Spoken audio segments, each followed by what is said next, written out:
Sveika!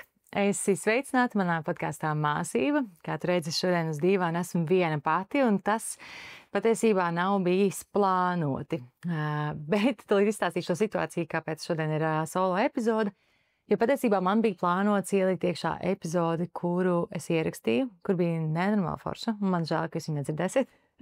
Ar savu draudzeni, ar sociālo antropoloģiju, ar nenormāli gudru un tādu inteliģentu un spridzinošu un dzirksteļojušu sievieti, ar kuras ierakstīšu vēl vienu sarunu, bet šī saruna, kuras ierakstīju, neaizgāja audio, video formātā. Es nočakarējos izdarīt dažas lietas nepareizi, nepārbaudīju un nonācu pie tā, ka šī saruna nav ierakstījusies. Un neiesim, protams, stāstā un paskaidrojamies par to, kas tad tur notika un cik ļoti es patiesībā varbūt pārdzīvoju par to visu, bet šis te notikums iedeva iespēju un platformu parunāt par to tēmu, kura man galvā jau stāv kādu laiciņu ar domu, ka kaut kādā brīdī vajadzētu ierakstīt. Un es tevi šodien paņemšu līdzi mazā terapijas sesijā. Šī nebūs īsta terapija ar manu terapeitu, tas būtu muļķīgi un stulbi, jo tas nozīmē, ka es noņemtu no sevi spēju tā kā patiesībā būt pilnīgi brīva un atvērta, bet šī tēma, par ko es šodien runāšu, būs ļoti, ļoti saistīta ar to, kas pēdējo 5 gadu laikā terapijā regulāri slēdzās iekšā un tā kā atverās kā opcija, kā viena lieta, par kur būtu jārunā un par ko jātiek galā. Un tas ir, es domāju, ja tu esi kādreiz kaut kur, nezinu, gājis vai terapijā vai kādā citā tādā, nezinu, kā to nosaukt, palīdzības procesā, kur kāds palīdz saprast savas domas un situācijas un kāpēc mēs tā reaģējam un kāpēc es tā redzu lietas un kāpēc ar mani tā notiek vai kāpēc tā domāju tā, kā es domāju. Varbūt arī būs novērojis, kad visu laiku tā kā paternā to atduries pret 5, nezinu, dažām sienām, dažām durvīm. Tās dažas durvis, lai cik ļoti nepatiktos, viņas visu laiku vienas tās pašas. Tieši tāpat tās attiecībās ar vīru. Man liekas, ka mēs risinām 17 gadus jau viens un tās pašas lietas, tikai varbūt par dažādām tēmām. Es nezinu, tur viena un tā pati tēma, tikai varbūt viņai ir cits iznākums, jo, es nezinu, ir saplīsus krūze vai ir noticis kaut kāds strīds par bērniem vai ko citu, bet tā tēma beigās ir viena un tā pati. Un, protams, kā jebkuram cilvēkam, arī man terapijā ir savas durvis, pret kurām es visu laiku atduros. Dažas no viņām es esmu atvērus, dažas no viņām es vēl līdz galam neesmu atvērus. Un šī ir viena no durvīm, pret kuru es visu laiku atduros. Un tā kā lēnām veru vaļā, un es domāju, ka ar šo podkāstu palīdzību es viņu veru arvien vairāk un vairāk. Un tā ir tēma par sevis pieņemšanu. Lieta ir tāda, ka ja mēs skatāmies un domājam par sevis pieņemšanu vai dzirdam par to, kā par to runā, ir tas self-acceptance, un mēs tagad pieņemsim pilnībā, kādi mēs esam, kādi mēs izskatāmies, un ja to sanāk vienkārši kaut kādās, dažās situācijās, kur tu tā kā noķer to sajūtu, es esmu pietiekoši labs tāds, kāds es esmu pietiekoši forša un ar mani viss ir kārtībā, superīgi sanāk noķer to ļoti ātri. Man godīgi jāsaka, man tas nav bijis ārkārtīgi tāds ātrs process, tas ir bijis pēdējo 5, gan 6 gadu terapijā, šobrīd es tiešām jūtu, ka tagad lēni prātīgi es dodos kaut cik tajā virzienā. Es nesaku, ka par tādu pilnu pieņemšanu, jo man liekas, tā pilnā pieņemšana nonāk, tad, ka mēs paliekam vecākas, un par to arī bija īstenībā saruna ar Kristīnu Depšu-Brakšu iepriekšējā, kad viņa par to, ka mēs lēni prātīgi tā kā nonākam pie tās apziņas par to, ka es esmu tāda un šis tas, ar ko es strādāju, šis ir tas, kāda es esmu un kāda es varu būt un ko tad es varu mainīt un tā tālāk. Un tā interesantā lieta par to sevis pieņemšanu, kur es esmu vienkārši nonākusi, ir, ka tas nav par to glancēto, es pieņemšu savu vēderiņu pēc bērna piedzimšanas. Man visticamāk kaķis pievienosies, jo šodien esmu mājās, kā tu redzi. Vai arī tur es pieņemu, ka es tur tādu un šitādu, bet vairāk par to, ka mēs pieņemam vai es spēju sev pieņemt tādā pilnā spektrā. Un šis ir tas, kur mēs iesim iekšā tajā tēmā līdz galam. Un tas, kur es esmu nonākusi pat ar sevi un šobrīd skatoties saviem bērniem, ir tā doma, ka mums katram ir tāds baigās spēka lietas, spēka vietas. Kaut kas mums padodas vislabāk, vai kaut kas, kur tā kā dzīvo mūsu spēks. Un es domāju, droši vien, ka ir cilvēks, kurš to ir pētījis, un viņš varētu sadalīt grupiņās mūs, vai redz, ir cilvēki, kas ir vairāk spēka zonā šeit, un ir cilvēki, kas ir spēka zonā šeit. Bet tas interesantākais, ko es tā kā šobrīd novēroju, ka tieši tā galvenā spēka lieta, kas tev ir, kas man ir visspēcīgākā, kur es tā kā varu sasniegt visvairāk vai sevi realizēt visvairāk kā cilvēks, kā personība šajā dzīves, nezinu, gājumā, ir arī tā lieta, kas gan man krīt visvairāk uz nerviem, gan arī citiem krīt uz nerviem, gan arī vieta, kur ir vislielākā iespēja, ka mēs varam nodarīt pāri citiem cilvēkiem vai kļūdīties, vai būt neperfekti. Tūlīt iešu piemēros, lai nav tā, ka es te runāju baigi filozofiski, bet tas interesantākais, ko es sāku šobrīd novērot, ir, ka tas pats, protams, attiecas uz maniem bērniem. Un tajā brīdī, kad es pamanīju savos bērnos, sāku domāt arī par citiem cilvēkiem. Un skatos riņķī un domāju, oh my God, tā patiešām ir. Ka mums katram iekšā sēž tas viņa powers, tas spēks, tas kaut kāda, nezinu, viņa tā spēja kaut ko darīt. Un ka tā lieta arī ir patiesībā visgrūtākā lieta, ar ko sadzīvot, jo viņa rada ļoti lielas nērtības gan tam pašam cilvēkam, gan arī citam cilvēkam. Un tāda, citiem cilvēkiem. Un tāda interesanta saruna man bija maza, īsa saruna ar Diānu Zandi, un ja Diāna Zanda, nezinu, kaut kādā mistiskā veidā šo te klausās, un tu gribi par šo parunāt tieši saistībā ar bērniem, es ļoti, ļoti gribētu. Man liekas, ka Diāna būtu īstais cilvēks, ko es gribētu parunāt par dažādiem temperamentiem un par tām spēka lietām. Viņa bija mūsu birojā, ierakstīja Laurai Denlerei vienu cilvēku jaudu sarunu kopā ar savu vīru, un viņa tieši kaut kā ļoti vārds pa vārdam šajā sarunā mēs nonācām pie tā, kad tā tas ir, ka mēs skatāmies uz tiem saviem bērniem, un viņam ir kaut kāda viena spēcīgā lieta, bet kaut kādā brīdī tu saproti, ka tas ir arī viņa angliski ir tāds liability. Tad viņa arī kaut kas, kur viņš iekrīt. Piemēram, bērns, kurš ir super aktīvs un ieinteresēts, un viņš vienmēr gatavs piedalīties un būt pirmais un visur tā kā grupās darboties. Tā arī tā lieta, tā kā mēs visi priecājamies, pasties, kāds viņš malacis, viņš tā uzstājās un viņam tik labi izdodās. Un tajā brīdī, kad tas paliek nērti, jo viņš arī tā dara citur, viņš ir arī super runātīgs tad, kad nevajag, viņš ir super kustīgs tad, kad tas ir visiem kaitinoši un visiem gribās būt mierīgam un tagad ir klusuma stunda vai kas cits. Tajā brīdī mēs sakam, tagad neesi labs ar savu to noteikto iezīmi. Un, protams, tādam bērnam ir ļoti, ļoti grūti saprast, ka kaut kādā brīdī tas, kāds es esmu, ir ritīgi, priecīgi un laimīgi un visi man daudzina, un tad kaut kādā brīdī šis nav ok. Tā kā tas, kāds tu esi, pilnīgi noteikti nav ok. Un es tieši par to pēdējo 5 gadu laikā ļoti daudz domāju, esmu tieši savā kontekstā par saviem bērniem. Es tagad nestāstīšu, un ja man būs kāda saruna ar Diānu Zandu, varēsim parunāt, varbūt, kā es vēroju šobrīd viņus un skatos, cik interesanti, cik viņi ir dažādi un cik ļoti man kaitina arī tā viena lieta, kas ir arī viņa visspēcīgākā lieta. To es varu, protams, attiecināt arī pati uz sevi. Un es te tieši pierakstīju kaut kādus tavus piemērus, lai es mazlietņās varu izstāstīt un iedot to kontekstu. Un iespējams, varbūt tev arī būs tā, nezinu, kaut kāda padomāšana par sevi, kas ir tava tā spēka lieta un kas ir tas, kas patiesībā ar ko visvairāk sanāk strādāt beigās, kas varbūt ir kaitinošais.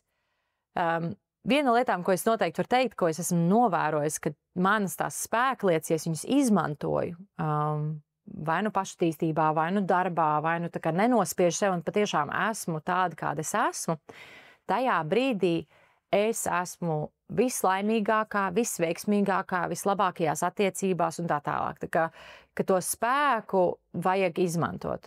Bet es arī novēroju, ka šis te mans spēks bieži vien var būt vai nu traucējošs, vai nu kaut kādā brīdī netīšām ir nodarījis pār kādiem cilvēkiem. Tikai tāpēc, ka es nemāku to spēku apvaldīt un kontrolēt pareizi. Un tas, protams, ir process, kurā mēs kā pieauguši cilvēki iemācāmies saprast, kas ir mūsu spēks, kā viņu izmantot maksimāli mērķiecīgi un tā kā precīzi, tāpat laikā kontrolējot viņu situācijās, kur viņš nav vajadzīgs. Un es saprotu, cik viegli ir nolikt to spēku malā, tāpēc, kad tās traucējošās daļas ir tik ļoti traucējošas, viņas var tik ļoti triggerēt sevi un triggerēt citus cilvēkus, ka es pilnībā saprotu, ka cilvēks kaut kādā brīdī atopas, ka viņš to savu spēku ir pilnībā pazaudējis un nespēja tajā atgriezties, jo viņš nezina, kā Viņi izmanto tā, lai tu nenodarītu pāri citiem cilvēkiem un nedarītu tā kā sliktu citiem. Tagad piemēru. Tad viena no lietām, kas ir mana spēka lieta, ir runāšana. Es runāju darbā, es esmu vienmēr runājusi, es vienmēr esmu runājusi uz skatuvēm un vienmēr esmu visādas vadījusi pasākums un vadījusi grupas. Un es vienmēr visur esmu līdusi, kā grupas, ja kāds bija jāizvēlās, kuram jāiet uz skatuves un jāprezentē grupas ideja, tad tā bija es. Un nevienmēr tā kā, kad es obligāti pati līdu, bet vienmēr teicu, Laura, tad tu ej, ja? Tā ir tava lieta, ja tu māki to lietu darīt. Un tā ir tāda interesanta lieta, jo es jūtu, ka tā patiešām ir mana spēka lieta, bet tā ir arī lieta, kas ir ļoti, ļoti bijusi tāda gan triggerējoša, gan arī izaicinoša citiem cilvēkiem, gan arī es esmu ar savu runāšanu nodarījis pāri citiem cilvēkiem. Un skatoties, teiksim, uz šo te savu spēku, es nenormāli priecājos un es mēģinu atrast veidus, kā tomēr iemācīties to kontrolēt, bet ja es neizmantoju šo te savu spēku, šo te runāšanu, tad es lēnām praktiski mirstu nost. Un man tādi dzīves posmi ir bijuši, kur es cenšos sevi nospiest, cenšos pateikt sev, nē, Laura, stāvi klusu, neko nesaki, nelien iekšā sarunās, nenāc ar saviem stāstiņiem, kam tas visiem vajadzīgs. Tajos brīžos arī jūtos kā tāda pelēka, nospiesta pelīte, un es neteikšu, ka es jūtos ļoti labi ar sevi. Es jūtos, ka es tāda, kāda es esmu, neesmu gana laba. Es domāju, ka ir ļoti daudz cilvēki, bet es zinu, ka ir ļoti daudz cilvēku, kas ir pilnīgi pretēji, kas jūtās daudz labāk un savā spēkā, tad, kad viņi klusē, tad, kad viņi vēro, tad, kad viņi varbūt nepiedalās sarunā aktīvi ar savu runāšanu. Un tas arī ir fine, tas ir arī ok, tā ir vienkārši viņa cita spēka lieta. Bet ja es neizmantoju savu spēku, tad es ļoti, ļoti izteikti jūtu, ka es dziestu, ka mana tā iekšējā uguns, tā iekšējā personība dziest nost. Bet tāpat laikā es, piemēram, tagad ierakstot šo te podkāstu, ierakstot šīs te sarunas ar sievietēm, protams, ka saņemu divas ļoti, ļoti pretējas atsauksmes par podkāstu. Viena sadaļa ir tā, kuras fano un priecājās par to, kad es runāju, un es esmu tik atklāta, un ka es esmu tik, burbuļojoša, un man vienmēr ir kāds stāstiņš, un es vienmēr atradīšu tur kādu virzienu, kā paskatīties, un vienmēr būšu kaut ko varēšu pievienot, un ļoti daudz cilvēku saka, Dievs, cik forši tur, cik man patīk, un tā tālāk. Bet ja tu esi pamanīji pirms kaut kādiem dažām nedēļām Instagramā, man bija šis te hais par to, kad man anonīmi cilvēki uzrakstīja, anonīmās ziņās uzrakstīja par to, ka, oh my God, cik tu vari vārīties, ak, Dievs, kā var tik daudz runāt, kā var būt tāda un šitāda, un taču beidzot runāt, ļauj cilvēkiem runāt, ļauj taču saviem viesiem parunāt. Un es saprotu. Tas tik interesanti bija, ka tajā brīdī, kad tā visa komunikācija par šo te lietu notika, es ļoti, ļoti sacepos. Manā gadījumā tas rada diezgan lielas dusmas. Citiem cilvēkiem varbūt tas rada citas emocijas, ka viņi grib paslēpties un varbūt nekad neko nedarīt. Un man arī ir kaut kāds brīdis, ka man tas tā sadusmo vai tā saskumdina, ka man liekas, nē, tad es nedarīšu šito. Es nedarīšu šo procesu, ja cilvēkiem riebis un nepatīk, kā es runāju, ak, Dievs, un tad kā man vispār, es to daru prieka pēc, ja tas nerada prieku, kāda jēga. Bet tas bija tā situācija, kur bija šīs te negācijas par manu runāšanu, un, protams, ka ir arī ļoti daudz pozitīvās lietas par manu runāšanu, tas man lika paskatīties un padomāt. Padomāt par to, kā es izmantoju savu runāšanu un vai es spēju to kontrolēt. Jo tagad, teiksim, tiem cilvēkiem, kas klausās un ir noteikti pamanījuši, es mēdzu pārtraukt cilvēkus un pastāstīt savu stāstiņu, un es mēdzu stāstīt garus stāstiņus, un es mēdzu runāt ātri, un es mēdzu runāt tā kā nekontrolēt kaut kādā ziņā. It īpaši, ja man tā tēma ir interesanta, un man ļoti, ļoti gribas kaut ko pastāstīt. Tajos mirkļos es ļoti, ļoti izteikti jūtu, ka es palieku tik ļoti excited, tāds priecīgs sunītis, kuram ir atbraukusi ģimene atpakaļ, un viņš ir tik laimīgs, ka viņš bišķiņ apčurājās, un viņš ir tik apmierināts par to, ka viņam beidzot ir iedots tas, kas viņam ir vajadzīgs. Un man šī te podkāsta, vai jebkura cita podkāsta saruna, kur tad, kad man iedod parunāt, kur man iedod to mikrofonu, man tas ir kā tādam sunītim, ka beidzot kāds man iedeva mikrofonu rokās, un es atkal varu kaut ko pastāstīt. Tāpat laikā es noteikti varu teikt to, ka man tas ļoti iekoda, tāpēc, kad es jau domāju par sevi tieši tāpat. Klausoties šīs te sarunas, kuras es klausos pēc tam, protams, vēl vienreiz, lai varētu palaist un saprast, kā aprakstīt rakstus un tur atzīmēt visas lietiņas, kas ir interesants un tā tālāk, un, protams, saprast, vai var laist to sarunu tādu, kāda viņi ir. Es vienmēr nonāku pie tā iekšējā secinājuma, ka bāc, stulbi, ka es atkal te pārtraucu. Ak, stulbi, kāpēc es te iebelzos atkal ar savu stāstījumu, kas varēja ļaut cilvēkam pabeigt domu un tā. Un, protams, es saku, te ir tā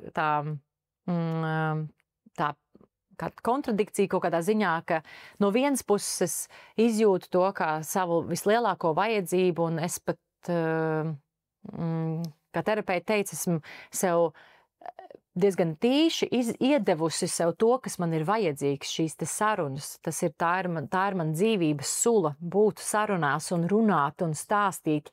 Un ja man neviens cits nedod šo mikrofonu, tad es pati viņu iedošu. Un tas ir tas, ko esmu izdarījis ar šo podkāstu. Es vienkārši sev esmu iedevusi mikrofonu un visiem skaļi paziņojis, ka nebūs tā, ka es uzdošu jautājumus un klausīšos. Šīs ir sarunas, un es viņās piedalīšos, un es viņās runāšu daudz, un reiz varbūt bišķi vairāk kā otrs cilvēks. Bet tāpat laikā es atkal redzu un piekrītu, ka ir kaut kādas lietas tīri tajā runas mākslā, kuras es nespēju noturēt, tāpēc, ka es esmu tik ļoti iekšā savā spēkā. Un tie ir tie mirkļi, kur es nodaru pāri vai arī trigerēju citus cilvēkus. Un es nodaru pāri ar savam runātājam blakus, kurš nevar pabeigt varbūt teikumu vai pabeigt domu. Un citreiz, ja viņš ir tāds pats, tad mums ļoti labi der. Bet nevienmēr tā ir cilvēki, kur varbūt, sarunās tāda nav bijuši podkāstā, bet reiz, piemēram, dzīvās sarunās, kur es jūtu, ka es aizpildu visādus caurumus un tukšumus, un beigās tā saruna īsti nevadās, tāpēc, ka cilvēks vienkārši nejūtās labi šādā sarunā. Un tie ir tie mirkļi, kur es ilglaicīgi domāju, ka varbūt varēja citādāk, un kā es tā, un varbūt vajadzēja pateikt tā, un varbūt tomēr vajadzēja šitā, un varbūt neko neteikt.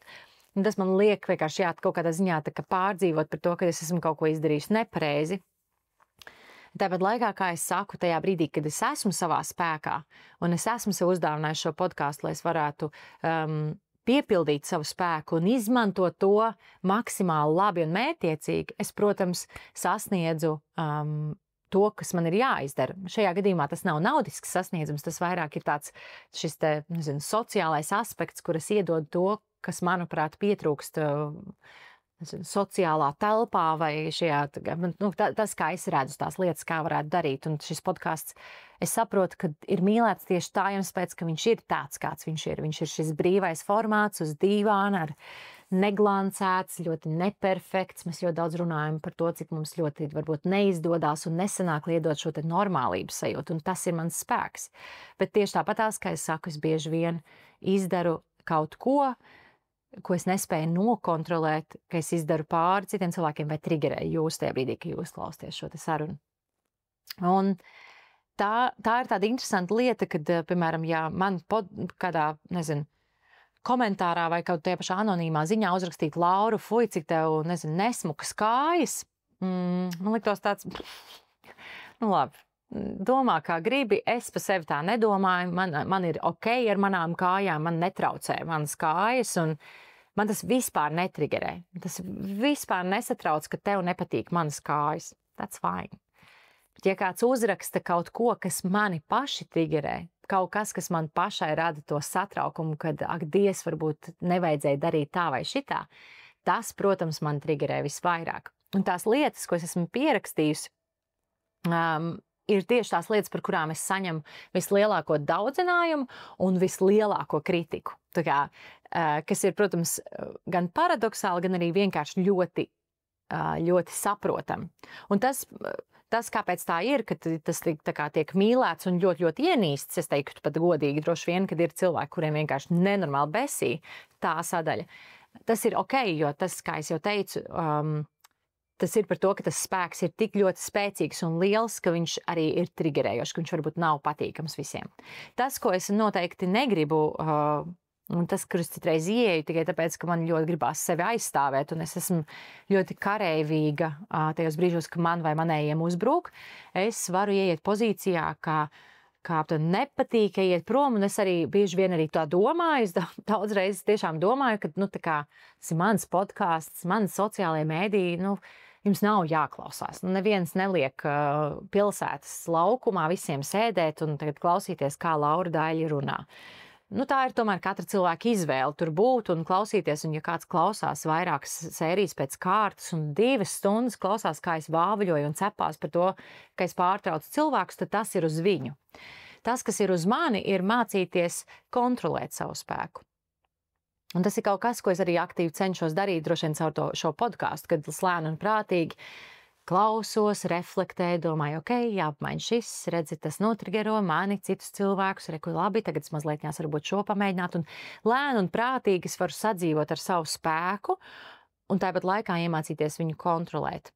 Un, protams, ka šī situācija, kur es teikšu godīgi, man uzbruka, man vismaz bija tāda sajūta, varbūt citi cilvēki tā nedomā, bet man bija tāda sajūta, ka man uzbruka par to, ka es esmu pļāpīga, runātīga un necienu savus runātājus vai savus sarunas partnerus.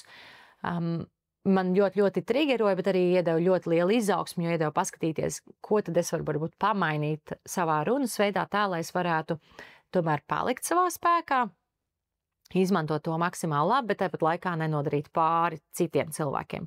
Es tik ļoti varbūt neuztraucos par visām kārenām, kurām vienmēr ir kaut kas slikts, ko pateikt. Tie cilvēki turpina dzīvot un turpina purkšķēt visu cilvēku dārziņos, viss kārtībā. Viņi var turpināt to darīt. Man gan liekas, ka tā nevajadzētu darīt un varbūt vajadzētu bišķiņ pakontrolēt, ko mēs sakam un kā mēs sakam citiem cilvēkiem. Bet tāpat laikā es nevaru izmainīt visus cilvēkus, jo viņam tā liekas, ka viņam ir jāpasaka pilnīgi viss sliktais, kas viņam ir ienācis prātā, tad tas tomēr ir uz katru cilvēku pašu.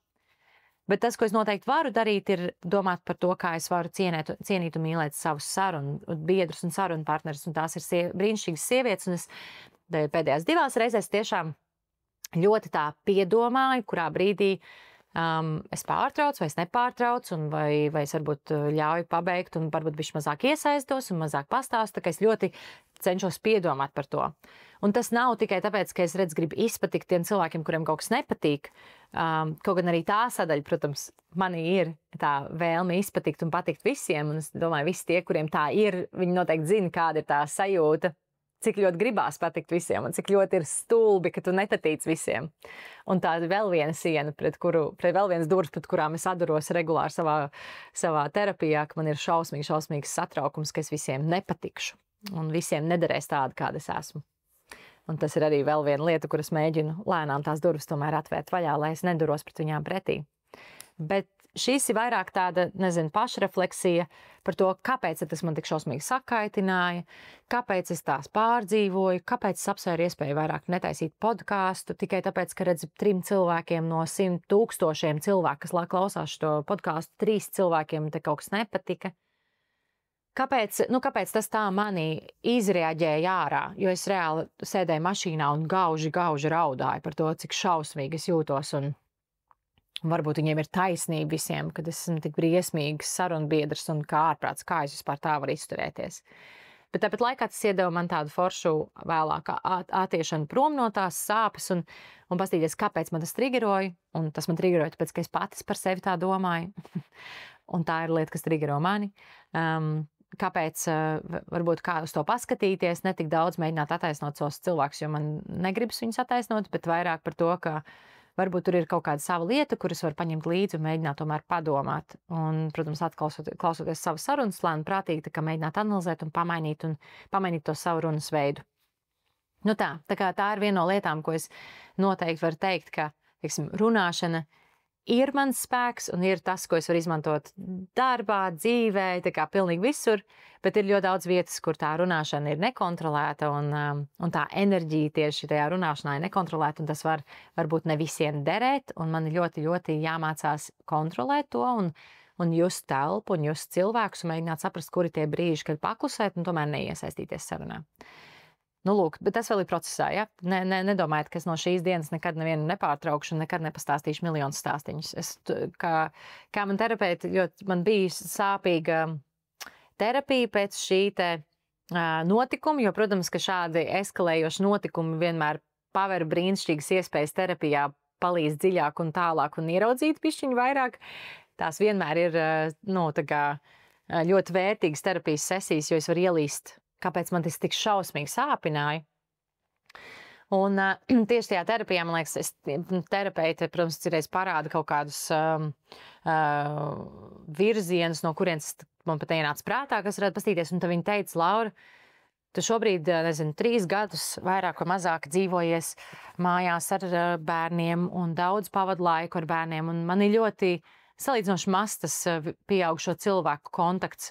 Tas visu laiku man ir jāizkārto. Es varu satikties, protams, ar Andi, ar kur mēs bieži vien vienkārši esam pārguruši. Un mēs nerunājam, tāpēc, ka tīpaši tādas lielas, garas, dziļas sarunas mēs bieži vien nerunājam, tāpēc, ka mēs vienkārši saguruši vai, nezinu, Andi strādā vai es gribu iet gulēt vai vienalga. Ir dažādi iemesli. Un tās vietas, kur mēs varam patiešām ilgi runāt un ilgi būt, ir salīdzinoši maz šobrīd. Un tad, ja es gribu kaut kur citur sadabūt to savu vēlmi un vajadzību pēc sarunas, tad tas man vienkārši jāizkārto. Man jāstiek draudzenes un jācer, ka viņas varēs atbrīvoties no darba vai no kaut kādām savām lietām, lai es varētu pabūt ar viņām un papļāpāt un piepildīt to savu katliņu. Un tieši terapeiti teica, Laura, tas ir tā kā nenormāli kroti kaut kādā ziņā, ka tu redzi, tev ir sava vajadzība, tev ir vajadzība parunāt, un tu vienkārši uztaisi jaunu platformu, kurā tu aizpildi savu vajadzību. Un tu tā kā piepildi to, kas tev patiesībā ir ļoti dziļi vajadzīgs. Un viņa teica, tas ir apsveicami, ka tu nevis saka, man tas nav iespējams, un tagad es dziestu un mirstu, un patiešām jūtos slikti savā ādā, tāpēc, ka es nedabūnu to, kas man ir reāli fiziski, fundamentāli vajadzīgs, jo tā ir kaut kāda lieta, ko man patiešām vajag, lai es labi un kvalitīvi dzīvotu. Un es vienkārši esmu izkārtojis, ka man tas ir, tikai es tā kā uztaisu savu jaunu platformu. Un arī mans darbs noteikti ir tāds, kur es vienkārši esmu uztaisījis savu darbu. Tāds darbs nepastāvēja. Es vienkārši uztaisīju savu darbu, lai es varētu parunāt ar cilvēkiem. Un viņiem kaut ko pastāstīt un pamācīt un iespējams pakomunicēt ar viņiem par to. Mēs turpinām. Andis ienāca iekšā mājās un es bišķi sapīgos, ka tā jau ir auklīte un ka man ir jābeidz saruna. Bet nē.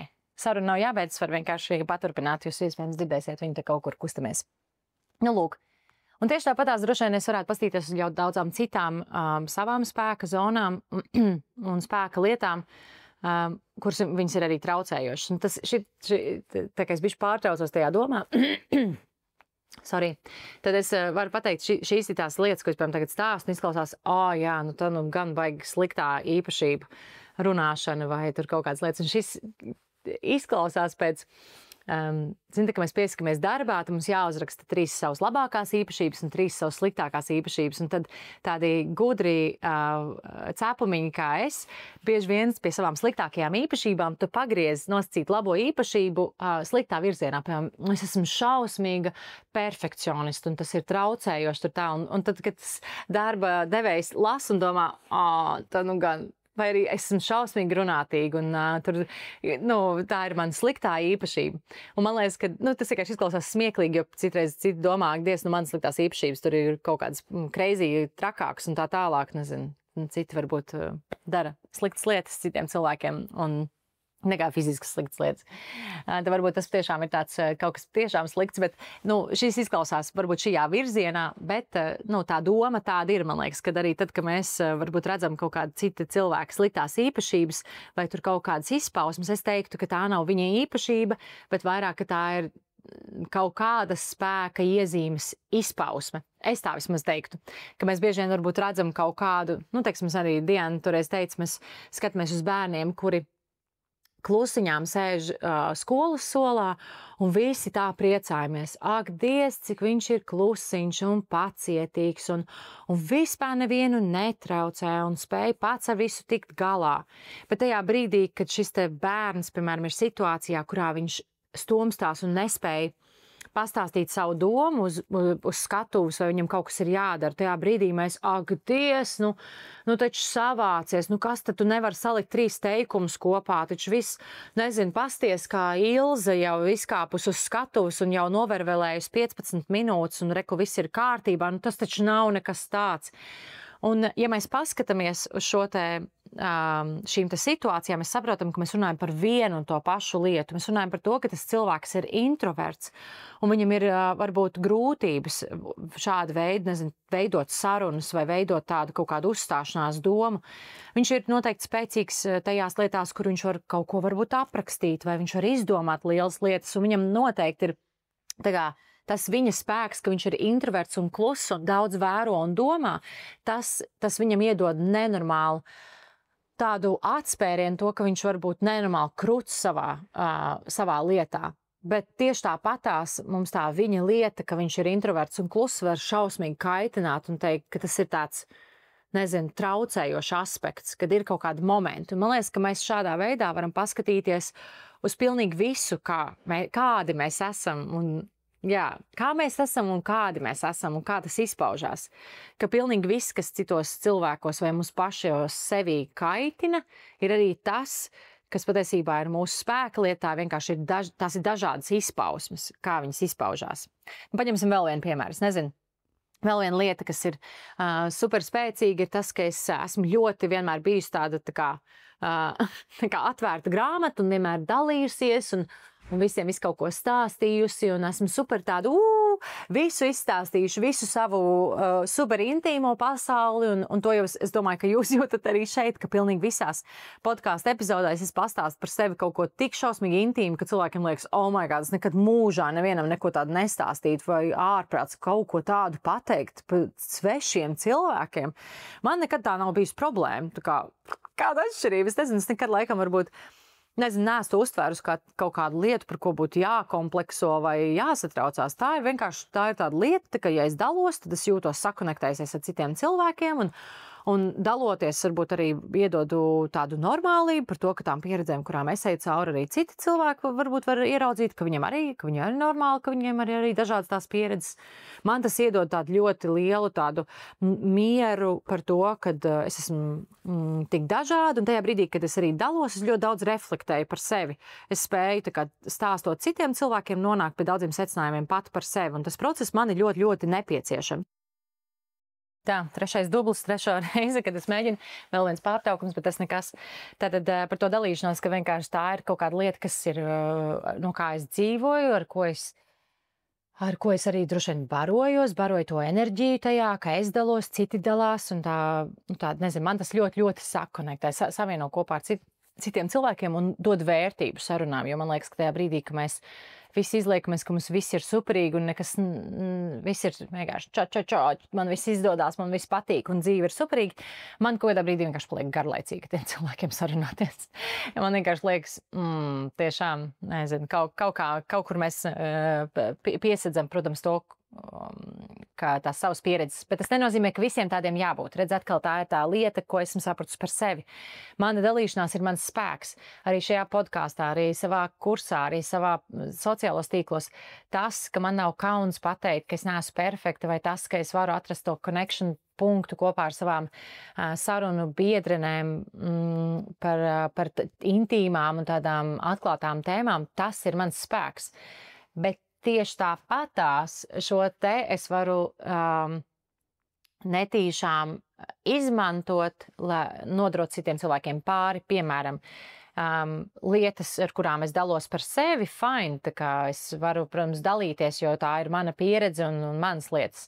Bet es mēdzu, piemēram, citiem neizmantot, protams, vārdus, bet kaut kādas citu cilvēku pieredzes un nevienmēr tās lietas ir kaut kas, ko cilvēki varbūt gribētu dalīties. Pat tad, kad nevar savilkt un nevar saprast, kas tie pa cilvēkiem, tomēr tās ir citu cilvēku pieredzes vai, teiksim, es nezinu, varu stāstīt kaut kādas, nezinu, savus skatījumus par to, kā es redzu, kā varbūt, nezinu, kā man omīte darīja vai kaut kādas, nezinu, ko esmu novērojis.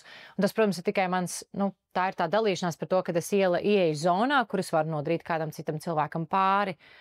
Un tas, ko es vienmēr cenšos šobrīd darīt, ir ļoti, ļoti atkal ar šo podkāstu mācos ļoti daudz domāt par to, kā neizmantot lietas no citu cilvēku stāstiem un turēties pie sevis. Un ja es kaut ko izmantoju, tad tomēr paprasīt atļauju. Un tas ir vesels tāds process, kur es saprotu to, ka tas ir mans spēks, viss kārtībā, bet tas nenozīmē, ka man jāizmanto savs spēks, lai es nodarītu saviem mīļajiem cilvēkiem pāri. Nu tā.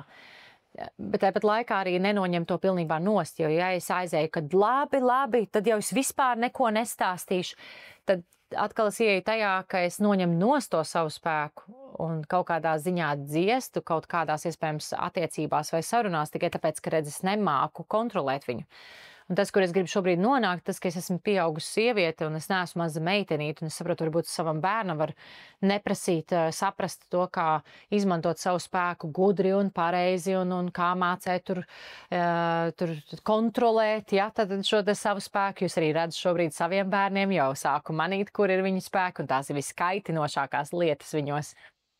Un, jā, kaut kā, ka varbūt es viņam to nevaru šobrīd līdz galam iemācīt, bet es to varu noteikti ņemt vērā un iemācīties pati. Un tas ir tāds vienkārši atgādājums man pašai, ka esmu pieaudzis cilvēks, un pieaudzis cilvēks spēj mainīt lietas. Ja, protams, es to gribu. Nu tā, manā gadījumā es gribu to mainīt, ir cilvēki, varbūt negrib mainīt savas izpausmes savām spēka lietām. Un man liekas, ka tas ir mūsu uzdevums nodrošināties, ka mēs savu spēku izmantojam maksimāli labos nolūkos. Nevis, lai nodarītu pāri, bet no labos nolūkos. Un ja mēs pamanām, ka mēs nodaram pāri, tad mēģināt atrast veidu, kā varbūt tomēr pamainīt to iezīmi, to izpausmi tā, lai tomēr mēs nedarītu pāri citiem cilvēkiem. Nu, tad vēl viena lieta, es nezinu, esmu pierakstījis par to, ka esmu diezgan liela maksimāliste. Šobrīd, paliekot vecākai, tas mazliet nomierinās un paldies Dievam. Tas vienkārši, man liekas, ir šausmīgi traucējoša lieta, ka mēs varbūt varam domāt, saka, šī tā lieta, ko es varētu uzrakstīt savā CV, gan pie pozitīvā, gan pie negatīvā. Pozitīvā esmu ritīgi maksimāls, un es no sevis un no citiem cilvēkiem varu izspiest maksimālo, līdz ar to būs maksimāli labs rezultāts, un es pilnīgi mierīgi varu visus tā kā piežmīgi, gan sevi, gan citus cilvēkus piežmīgi, lai mēs tā kā dabonam to rezultātu, piemēram, kursā. Man ir diezgan augsts šis te izdzīvošanās reits. Sievietes uztaisa to garderobi, tīpaši tajā brīdī, kad es viņām aktīvi strādāju komunā. Tāpēc, ka es māku tā kā izspiest maksimumu šajās nedēļās tā, lai cilvēki dabūtu to rezultātu. Un tieši tāpat tās pašiem priekš sevis. Esmu ļoti daudz ko sasniegusi, ļoti daudz ko izdarījusi, nezinu, ļoti daudz ko apvienojusi, ko varbūt ir grūts reiz apvienot, tikai tāpēc, ka vienkārši es maksimāli skatos, vai nu visu, vai neko. Bet, kā tu jūti, tu vari iedomāties, ka šī nav viena no lietām, kas ir šausmīgi ērta un izdevīga situācijās, kur tas visu vai neko patiešām nestrādā, un tev ir jāmeklē šī te pelēkā zona. Un, nezinu, tajos brīžos, kad mēs ar Andi strīdamies, piemēram, šis mans visu vai neko ir ļoti, ļoti traucējoši. Vai nezinu, cerēs skatoties uz bērniem, vai to, kā es, piemēram, redzu tagad manu atgriešanos darbā, un man liekas, vai nu visu, vai neko. Un šis te maksimālisms ir šobrīd ļoti, ļoti traucējoši, un es mēģinu ar viņu sastrādāties, un mēģinu viņam atrast jaunu izpausmi, un tomēr varbūt atrast kaut kādus pelēkās zonas veidu, kā mēs tomēr varam neiet 100%, vai nu es neko nedaru, vai nu es daru pilnīgi visu. Tomēr mēģināt rast šos te risinājumus, bet tā ir viena no lietām, kas ir traucējusi mani pašu, un, piemēram, ja kāds cilvēks pie manis strādā, tad šī te izpausme, kur es gaidu maksimumu no sevis, es bieži vien gaidu maksimumu arī no otrā cilvēka, un tas var būt diezgan nežēlīgi. Tāpēc var sabojāt attiecības, var veidoties ļoti nesmuki konflikti, tāpēc, ka es vienkārši ekspektēju 100% atdevi no sevis, un ja es neredzu 100% atdevi no tevis, kas vispār tas tāds ir? Protams, atkal mēs atgriežamies pie tā, ka mēs esam pieauguši cilvēki, pieauguši sievietes, un mēs varam tomēr iemācīties kontrolēt un novērot un skatīties, kuros brīžos tas ir nepieciešams un kuros brīžos tas galīgi nav nepieciešams, un kuri tie mirkļi, ka mēs patiesībā mazliet ir jānomierinās un jāļauj gan sev nedarīt maksimumu vai neko, un arī citiem cilvēkiem. Es nezinu, spējams, skatoties to pašu partneri, man liekas vienkārši bieži vien tā sajūta, vai nu aptuveni tu visu izdari, vai nu tu vispār esi pilnīgi nekam nevajadzīgs. Tas izklausās kā smieklīgi, bet ja mēs atgriežamies pie kaut kādiem mūsu strīdiem, tad tas vaibiņš, tā sajūtiņa, kas tur ir tieši tāda. Un tas nāk no tā, ka vienkārši tas maksimālisms, es saku, viņš var būt ļoti labs, viņš man var ļoti daudz iedot, ļoti, ļoti daudz ļaut sasniegt, ļoti daudz. un es esmu ļoti daudz ko sasniegusi tieši tāpēc, ka es esmu maksimālisti un tāda varbūt perfekcionismu karaliene, bet tāpat laikā tas tiešām ir ļoti, ļoti traucējuši. Perfekcionisms noteikti arī ir viena no lietām, ko mēs varam ierakstīt pie CV, pie pozitīvā un negatīvā. Pozitīvais perfekcionisms superīgi kaut kādā ziņā. Viss tiek izdarīts perfekti, viss tiek izdarīts līdz galam, viss tiek pabeigts, viss tiek sakārtots, un man patīk visi savās vietās un lietās un nomazgāti trauki, un tieši tā kā man patīk, kā ir nomazgāti trauki, nevis tā kā Andim patīk, kā viņam ir nomazgāti trauki. Un redz, tur, nezinu, veļas tur sakārtotas un tā un šitā, un man šis viss ļoti, ļoti patīk. Bet, kā var manīt, tad, protams, tā ir arī lieta, kas izpaužās situācijās, kur tas vienkārši nav nepieciešams, vai arī vienkārši ir kaut kā dzīves posma, kuros mazliet ņās ir jāatslāpst un jāatkāpjas no savu perfekcionismu. Un tas ir kaut kas, kur laikam es tās durvis beidzot esmu, pret šīm durvīm vairs neatsitos tik traki, jo šīs durvis esmu pavērus diezgan pamatīgi vaļā, gan darbā, gan mājās, gan ar bērniem, gan ar, nezinu, mājas kārtību, gan ar sevi. Tā kā esmu palikusi daudz pielaidīgāk saistībā ar perfekcionismu un ļauju sev kļūdīties, ļauju sev neizdarīt visu, ļauju tā kā būt ne līdz galam, tieši tāpat tās māja, ja mēs pagrieztu kameru, nav tā, ka man te ir šausmīgs bardaks, bet, tā kā ir salocītas visādas veļas un kaut kādas mantas, un man tas vairāk netraucē tik traki kā kādreiz, jo man liekas, kad vienkārši, kad varēšu, tad sakārtošu, un šis dzīves posms ar 3 maziem bērniem, nav mans dzīves posms, kurā dzīvos pilnīgi perfekta mana kārtība, tas vienkārši prasa šausmīgi daudz resursus, un manā gadījumā es nevēlos tos resursus visus iztērēt mājas kārtošanā. Un tieši tāpatās par sevi kaut kādām lietām, droši vien par perfekcionismu darbā. Smieklīgi, es varu uztaisīt tik daudz satura tieši tāpēc, ka es neiespringstu uz perfekcionismu darbā. Es nevienmēr esmu uzpucējusi matus, es nevienmēr esmu perfekti saģērbusies, es nevienmēr esmu ieslēgusi mikrofonu, es nevienmēr esmu paņēmusi pareizo kameru.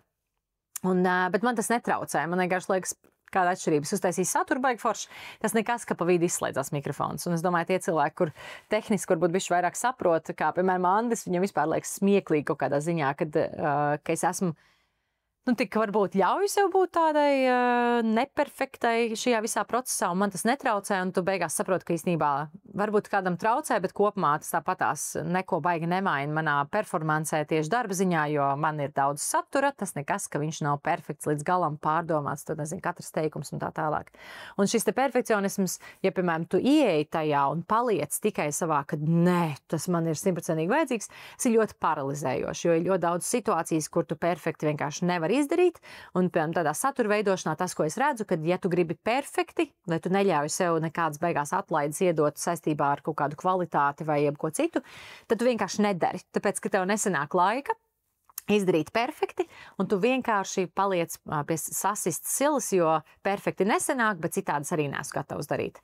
Un par to es priecājos, piemēram, manā gadījumā es tiešām jūtu, ka tās durvis man bišķiņi ir pavērušās, un arvien retāk es pret viņām atdaros kaut kādās situācijās, ka man liekas, jā, šeit atkal ieslēdzās perfekcionists Laura, kur nespēja sadzīvot ar to, kad, redzīja, nesanāca tik perfekti, kā gribējās. Tā. Un tad vēl viena lieta, arī smieklīga lieta, man liekas, ir par to pozitīvismu, par to, ka es vienmēr esmu tāda priecīga un, nevienmēr, bet lielākoties man tas vaibiņš un kopējā tāda dzīves skatījums ir diezgan tāds priecīgs.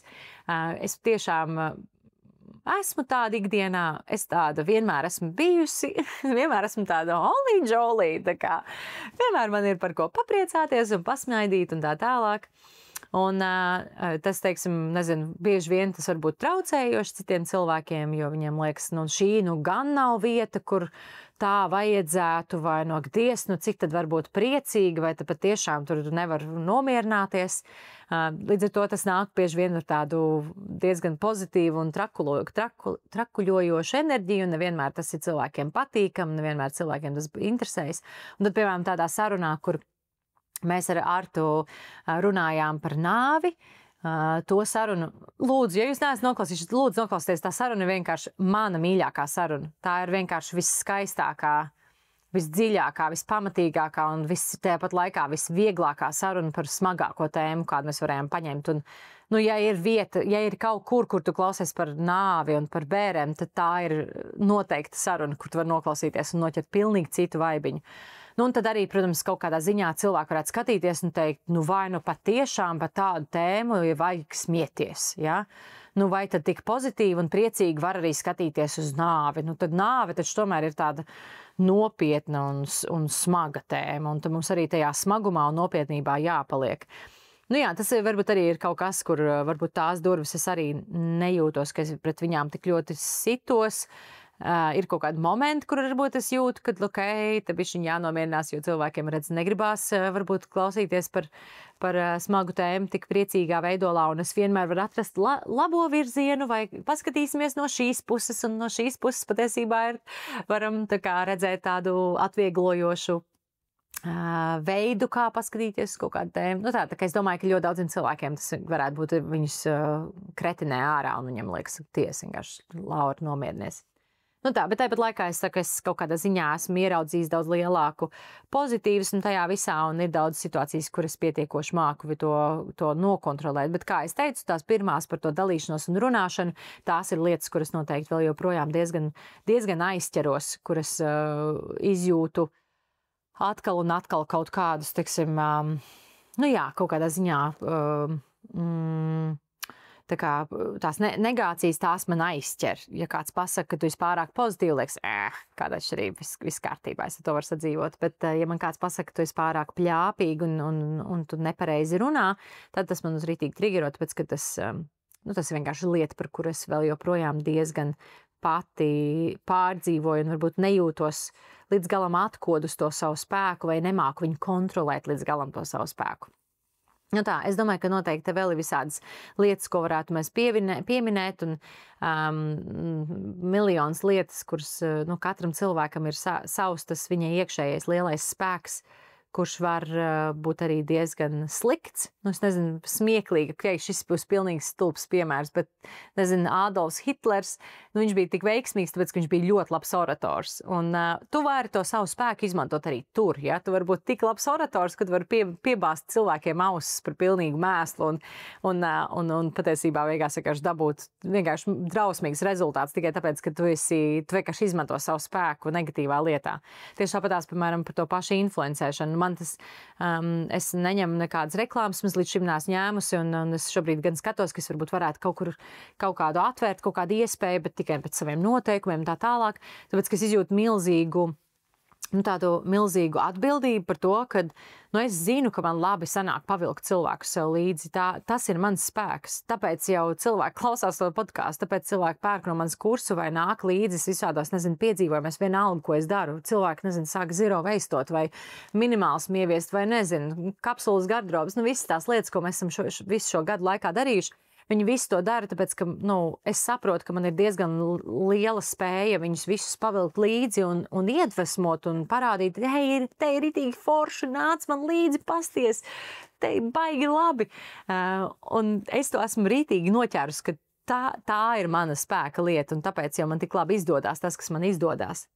Bet es arī izjūtu milzonīgu atbildību tajā, kā es to izmantoju, jo es to tieši tāpatās, kā citi cilvēki varētu izmantot, varbūt es neteiktu negatīvs, tas nenozīmē negatīvs, bet man liekas, ka ir ļoti, ļoti jāčako līdzi, kur tu izmanto to savu spēku, jo es tieši tāpatās jūs visus varētu ieinfluencēt, pirkt, televizoru šito, kas man ir. Es pat viņu nopirku, mēs paši viņu nopelnījām, paši nopirkām, bet es varētu ieinfluencēt, 10 jaunus cilvēkus nopirkt šo televizoru, jo redz, es māku pastāstīt un māku parādīt, cik forši ir, kad šitāds televizors ir. Pēc izjūt milzīgu atbildību par to, ka man neliekas, ka jums visiem obligāti vajadzīgs tāds televizors vai jums vispār vajadzīgs televizors. Tas ir tāds smieklīgs piemērs varbūt par televizoru, bet ļoti, ļoti daudzām lietām, ko mēs redzam reklāmas internetā no tiem pašiem influenceriem, man ļoti daudz lietas triggerē, tāpēc, ka man tas triggerē, tāpēc, ka man pašai tā ir kaut kāda tāda aktīva doma, pa ko es domāju par sevi, un aktīva doma, nezinu, cik es izjūtu tik milzonīgu atbildību, ka man liekas, ka citreiz cilvēki neizjūt praktiski nekādu atbildību vai ļoti mazu atbildību, un tad man liekas, kā tā var, jo tā taču nedrīkst, un tā nav pareizi, kas ir muļķības, pilnīgs muļķības. Katrs dara pa savam un dara tā, kā pašam vislabāk patīk. Vai tā, kā viņa iekšējais pulkstenis saka priekšā, kā drīkst vai nedrīkst darīt. Bet kā jūs teicat, ka tas man triggerē, tāpēc, ka tas manī sēž, tas manī dzīvo, un es paceļu šos jautājumus. Un es domāju, ka tās lietas, kas mums triggerē citos cilvēkos, bieži vien arī sēž mūsos, vai nu tas sēž mūsos, ka mēs tādi esam, nu es pa sevi domāju, vai nu es tāda esmu, vai nu tieši otrādi, tā kā es tieši pilnībā neesmu tādu, man tas triggero, tāpēc, ka man liekas, ka cilvēkiem jābūt līdzīgākiem man. Nu es nezinu, piemēram, skatos to pašu runāšanu, nu man arī triggerē citreiz cilvēki, kas runā tā, kā es runāju, bet tas triggerē tikai tāpēc, ka ka vienkārši es par sevi kompleksoju par to, ka es tā runāju, par to, ka es pārtraucu cilvēkus, vai nespēju pabeigt domu līdz galam. Nu, tā ir viena no lietām, kas arī ir nāk līdz ar runāšanu. Tā aizrunāšanās tik tālu, līdz tu vienkārši neatceries, kur tu vispār sāki. Un tad citreiz klausoties citus, man tas uzskaitina. Un es saprotu, to man tas uzskaitina ne jau tikai tāpēc, ka man besīk, ka tā saruna nebija pabeigta līdz galam, bet tāpēc, ka es vienkārši pati tā daru. Un tas ir īstenībā interesantajā brīdī, ka mums bija tā Instagram bums par to, ka man atsūtīja šos te tās negatīvās piezīmes par manu runāšanu. Viena sieviete uzrakstīja, ka viņu arī tas skaitina, bet ka viņa saprata, ka viņa tas skaitina, tāpēc, ka viņa tā runā. Un viņa saprata, ka nevis viņai būtu jāizlabo mani un jāpasaka man, kā es nepareiz runāju, bet vienkārši jāsāk domāt par to, kā viņa var mainīt sevi. Un es pilnībā piekrītu viņai, jo man ir tieši tāpatās citiem cilvēkiem. Un es domāju, tas pats ir par kaut kādu, maksimālismu vai kaut kādu perfekcionismu. Man šausmīgi kaitina citos cilvēkos, ka viņi tik ļoti iesprūst savā perfekcionismā. Nu, ka šito viņi nedarīs, tāpēc, ka redz, viņi nevar izdarīt perfekti. Bet man tas kaitina, tāpēc, ka es jau tieši tāpat daru. Es esmu tā darījis visu mūžu, tāpēc jau man tas ir tik ļoti pazīstams. Un tad beigās, pie kā mēs nonākam, draudzene Arta, ar kur mēs runājam par nāvi, mēs tā kā ļoti precīzi nonācām pie tā, ka mēs nespējam uztvert un kaut kādā ziņā reflektēt uz to, kas mūsos nedzīvo. Mēs reflektējam un redzam tās lietas, kas mūsos dzīvo. Un ja mums kaut kas kaitina, tad visticamāk, vai nu tas mūsos dzīvo, vai nu mēs to nospiežam un nespējam sev atļaut būt tādi, kādi mēs esam, vai neesam atraduši pareizo izpausmes veidu, vai es nezinu, mēs esam saņēmuši šausmīgu kritiku, un tu to esi vispār nolicis malā kā tādu nevajadzīgu lietu. Nu tā, nezinu, bet tāpat laikā es tiešām varu teikt, ka tajā brīdī, kad es redzu, ka citi cilvēki sāk izmantot savu spēku pareizajā virzienā, vienalga, kas tas būtu, tajos mirkļos tu vari ļoti pamatīgi redzēt, ka tie cilvēki zied, viņi uzzied savā būtībā. Ne tik daudz, tas bieži vien arī viņi uzzied savā biznesā, ka ja viņi atrod to pareizo vietu un to uzkāpjas pareizās podziņas. Bet man liekas, ka tā ir kaut kādā ziņā mūsu atbildība pret mūsu to augstākos, spēku, kas mums ir. Citi to sauc par Dievu, citi to sauc par kosmosu, citi to sauc, par Allahu, vienalga, kā mēs viņu saucam. Man vienkārši liekas, ka mums ir kaut kāds iedots talants, kaut kāds mūsu spēks, kaut kāda iedota talantu grupa, ar kuru vienkārši jāmācās strādāt. Un jo mēs ātrāk sapratīsim, kā izmantot to talantu grupu pēc iespējas labākā veidā un spēsim to izmantot reāli darbā, saziņā, cilvēkos, hobijos, jebkur citur, jo mēs būsim laimīgāki un tā kā uzziedēsim kā personības. Tu vari man nepiekrist, un ja tu man nepiekrīt, rakst komentārā, man patīk diskusijas, un varbūt tev ir pilnīgi cits skatījums, un es pilnībā pieņemu, ka skatījumi var būt dažādi, bet šīs ir mana pēdējā laika lielās pārdomas. Šīs pārdomas, protams, ir ļoti, ļoti pavēršās, tāpēc, ka es redzu, ka man bērni aug, un viņi paliek kā personības, un es sāku redzēt viņu personības iezīmes, kuras ir ļoti, ļoti atšķirīgas. Es šobrīd redzu tādas izteiktas divas personības, trešais vēl aug personībā, un es domāju, ka vēl pamanīšu nākot viņam lielākam, bet pirmie 2 bērni, 7 un 3 gadi, tur ļoti, ļoti var pamanīt jau lietas un liekas tāds, wow, ok. Tas, kā es to redzu, es gribētu, lai viņi iemācās savu spēku lietot bišķiņ ātrāk nekā es.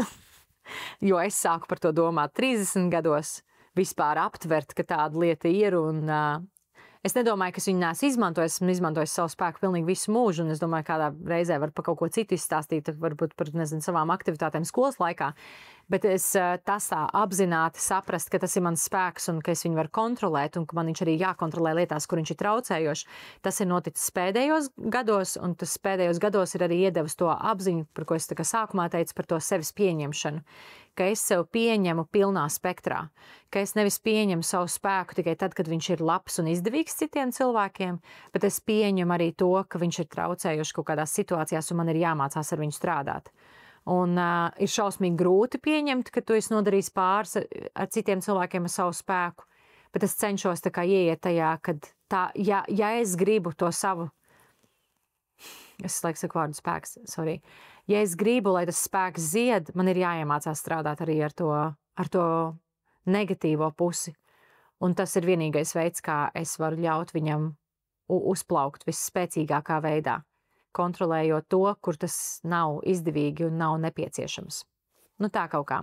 Nezinu, noteikti ierakstīja komentārā, ja tev ir kaut kāda pārdoma saistībā ar šo, varbūt tu noķēri un padomāji kaut kādu savu spēku, un es īstenībā ritīgi gribētu, lai katra sieviete uzraksta, kas ir viņas tā iekšējais spēks, jo tajā brīdī, ka mēs atzīstamies un pasakam skaļi, tajā brīdī, man liekas, ka mēs to tā kā validējam, mēs iedodam, jā, tā tas ir, es esmu šāda, un jā, ar to ir jāstrādā. Un jā, tas nevienmēr ir patīkami. Jā, man pašai tas nevienmēr ir patīkami, bet šis ir tas, kas manī dzīvo, šis dzīvnieks.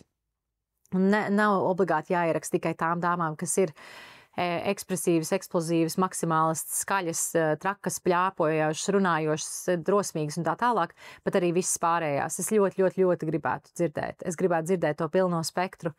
Kas ir tavs spēks? Kur tu redz, varbūt arī, ka nevienmēr viņš ir bijis super izdevīgs un super patīkams, bet kas ir tas, kas tev ir jātīst, lai tu varētu ziedēt, dzīvot ar tādu pilnu garšu un ritīgi sajust sevi tādā pilnā, dziļā spektrā. Nu tā. Mīļš, tev paldies! Paldies, ka tu klausījies. Ja tu dzirdi, ka šī saruna varētu būt interesanta vai forša citiem cilvēkiem, noteikti padalies ar šo sarunu, aizsūti savām draudzenēm, kolēģiem, mamām, nezinu, arī vīriem. Es skatos, ka arī vīriem tiek sūtīts manas sarunas, kas ir ritīgi forši. Vīrieši daudz neklausās varbūt, bet ir forši, ja kāds vīrietis klausās. Un, jā, ierakst noteikti kādu komentāru, jo vairāk tu saspied dažāda veida sirsniņas komentārus vai subscribe, vai abonēšanas šīs te podziņas, jo vairāk uzraksti komentārus vai teiksim, novērtējums podkastam, jo vairāk viņš sasniedz cilvēkus. Tā tas strādā, tā kā, ja tas ir bijis vērtīgi, es ļoti priecāšos, ja tu padalīsies, vai nu tas ir tepat komentāros, vai nu caur Instagram, vai atrakstīt man arī privāto ziņu arī tad. Tas ļoti daudz dod man par to, ka tu esi noklausīsies un tu kaut ko esi paņēmis. Tā kā mīļš, paldies par klausīšanos un tiekamies jau kādu citu reizi. Čau!